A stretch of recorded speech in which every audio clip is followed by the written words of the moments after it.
Mobile security is a complex topic because mobile is an adjective and secure is an adjective. So it affects everything we do with information technology. The trends in mobile security are largely a matter of coming to terms with facing the same problems we've faced in the past on desktops, notebook computers, and office servers, but facing them on devices that are very tiny, very powerful, and can be anywhere at any time. So we have to take the best of the practices we knew from the past and put them in place as mobility creates more and more instances of computing power in the world. Now, if you think about it, we have things called firewalls.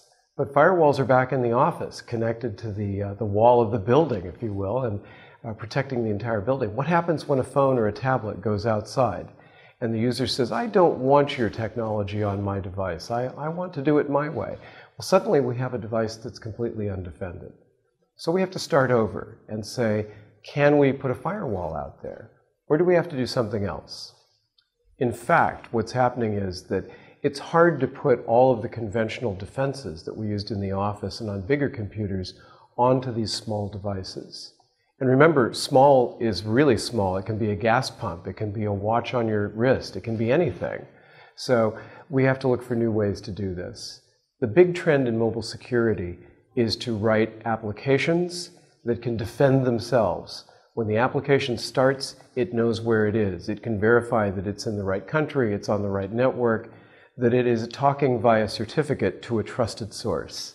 These are the kinds of differences. Same technologies. We're going to use encryption, we're going to use access controls, rights management, a lot of things we already have, VPNs, but we're going to put the application in charge of choosing exactly how those features are used.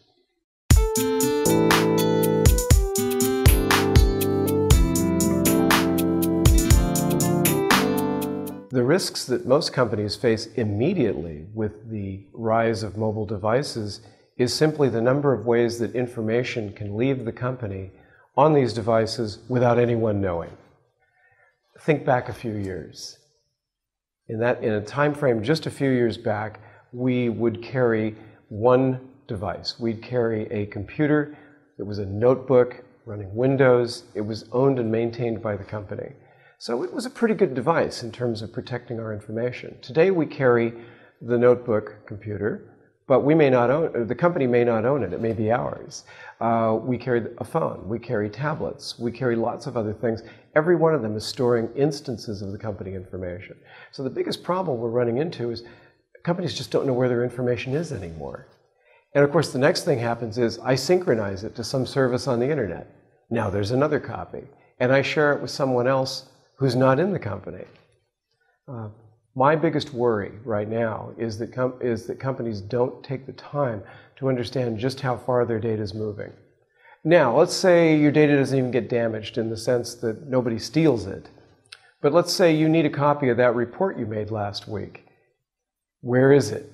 Where's the latest copy? 3 other people may have modified it in the meantime. And they may have shared it with someone else who may or may not be authorized to see it. This is the problem. If we're trying to keep our companies in legal compliance, and if we really are going to get productivity from mobile devices, then we need to have a good workflow. And that's something we've been losing as people use more and more devices, is the concept of a clean, efficient workflow.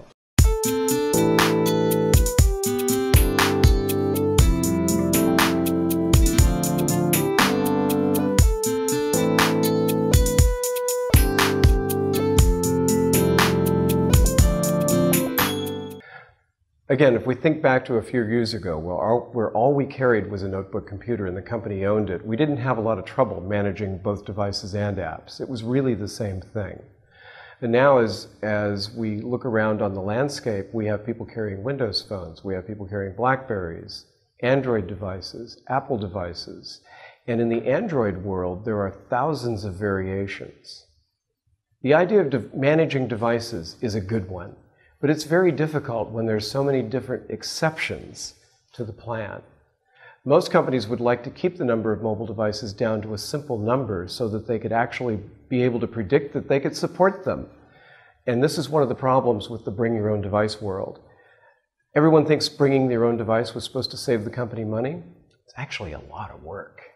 And some users upgrade quickly, some don't upgrade at all, some can't upgrade because they bought a device that can't be upgraded. So the company actually spends a lot of money trying to manage the device. I believe that there are a small number of policies that you can enforce on all devices, regardless of what they are, and they're worth pursuing. But when you want to get really sophisticated in protecting your information, you have to move to the app and the content. So yes, companies have to have several forms of management now. They need basic device management, but you reach the point where you can't do any more at the device. We have to now move to the app. When we move to app management, we have to decide what apps are allowed or not allowed for business purposes.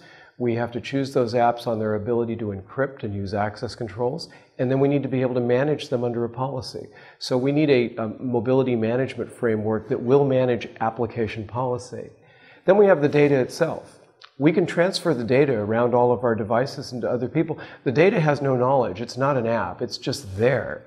So we have to have encryption and access controls on the data as well. The data has to be unreadable to anyone who is not authorized. The app has to know how to read the data based on the fact that I am authorized. And the device needs to be safe at some simple level so that I know that I'll be able to use it. So I really have to do all three: content management, app management, and device management. I can get these from companies that we call at Gartner the enterprise mobility management players. I can also buy pieces from different companies. The challenge is to find the pieces that fit your company's needs and that don't make your work more complicated. That's always the challenge when there's multiple devices to use.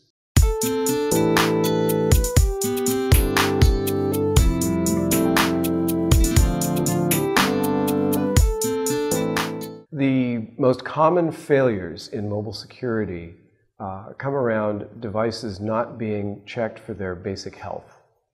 And as an example, if a user stays within the App Store that comes with their platform, so Google Play for Android devices, or iTunes App Store for Apple, the Windows App Store for Windows phones, and the BlackBerry World Store, if you only take your code from those places, it's still possible that you'd get bad programs, but the chances go down. You're actually fairly well protected. So the rules, if you set a few basic rules, you should be relatively safe. Number one, no jailbreaking. Jailbreaking is the term that means I've stepped out of the App Store. It's the first step towards rooting a device, which is the point where really bad code can be put on it. The next is, companies should have a rule that says there should be a certificate required on that device in order to access email or to access the VPN. I can send that certificate to the device and have the device store it. Now I know it's the correct thing to connect to me. But a lot of people don't do that. If you don't do it, then what happens is everybody can connect to anything. I have talked to clients that have said, well, we let anybody connect to the email system. We didn't really think it was a problem. And I said, okay, well, you know, users have multiple devices. The company had 1,000 employees. And I said, how many devices seem to be connected right now or registered for the email system? And the fellow says, well, there's over 5,000, and we're still trying to understand how there's 5,000 devices when we only have 1,000 employees.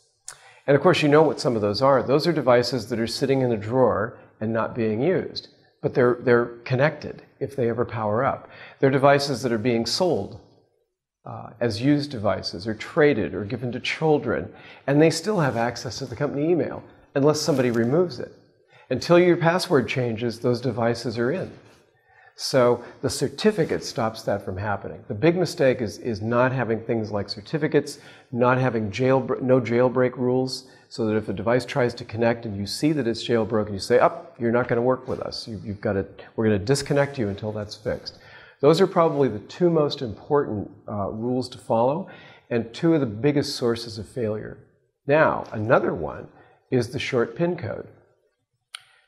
Users want to get on their devices as quickly as possible. And if you're supporting a large range of devices in your company, you can't count on everything having a fingerprint reader or a more advanced method of detection. So we go back to the PIN code. I say that if the companies that build the phones and tablets really understood how to make things easy to use, they could make it possible for me to enter a complex PIN code, but they don't. So what do people do? 4 numbers. How many combinations in 4 numbers? There's 10,000. How long does it take to go through 10,000 tries? Well, most devices will quit after you try a